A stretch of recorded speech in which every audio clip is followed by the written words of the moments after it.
Audio सुनाता हूं। Hello sir नमस्ते सर। नमस्ते सर बोलिए सर। देखिए, जो आपने एफआईआर नंबर मुझे सेंड किया है, इस नंबर के खिलाफ 17 कंप्लेंट्स हमारे पास। आप ये नंबर यूज कर रहे हैं? मैंने नहीं यूज करता हूँ सर।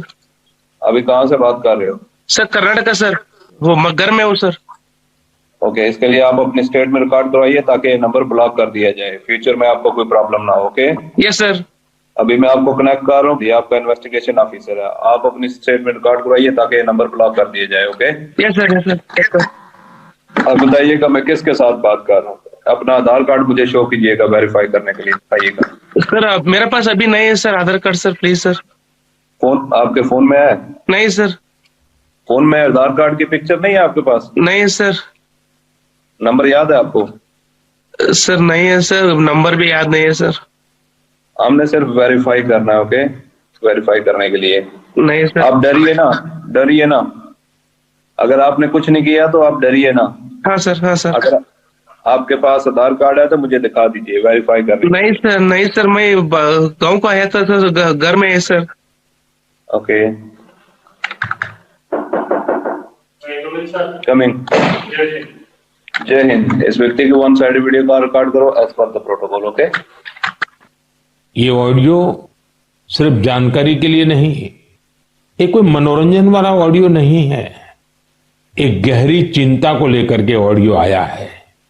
आपने अभी जो बातचीत सुनी वो डिजिटल अरेस्ट के फरेब की है।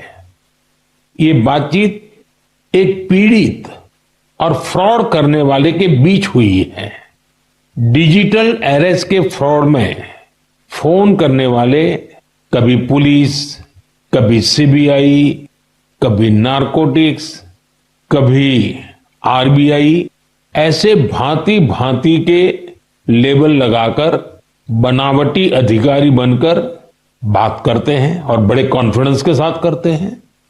मुझे मन की बात के बहुत से श्रोताओं ने कहा कि इसकी चर्चा जरूर करनी चाहिए। आइए मैं आपको बताता हूं ये फ्रॉड करने वाली गैंग काम कैसे करती है, ये खतरनाक खेल क्या है। आपको भी समझना बहुत जरूरी है, औरों को भी समझाना उतना ही आवश्यक है। पहला दाव आपकी व्यक्तिगत जानकारी, वो सब जुटा करके रखते हैं। आप पिछले महीने गोवा गए थे, है ना? आपकी बेटी दिल्ली में पढ़ती है ना?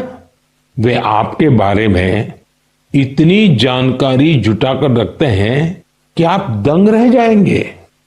दूसरा दाव, वहां का माहौल पैदा करो।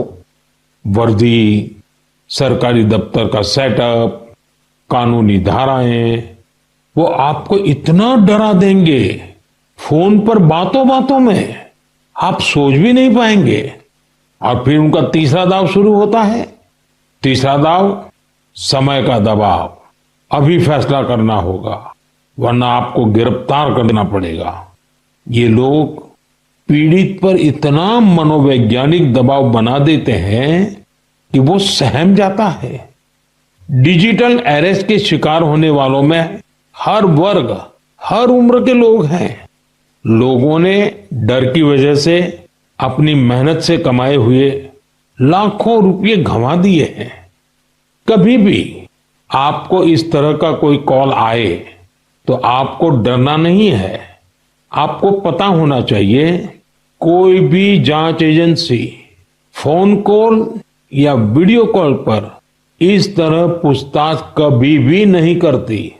मैं आपको डिजिटल सुरक्षा के 3 चरण बताता हूं।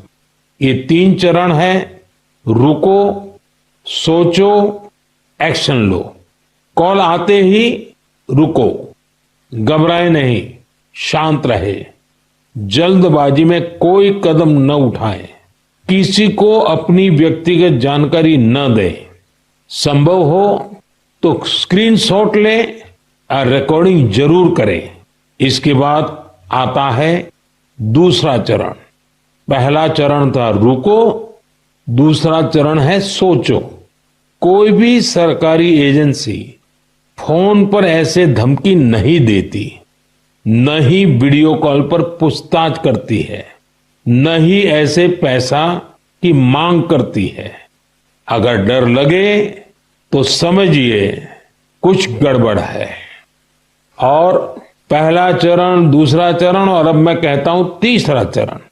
पहले चरण में मैंने कहा रुको, दूसरे चरण में मैंने कहा सोचो, और तीसरा चरण कहता हूं एक्शन लो। राष्ट्रीय साइबर हेल्पलाइन 1930 डायल करें, cybercrime.gov.in पर रिपोर्ट करें, परिवार और पुलिस को सूचित करें, सबूत सुरक्षित रखें।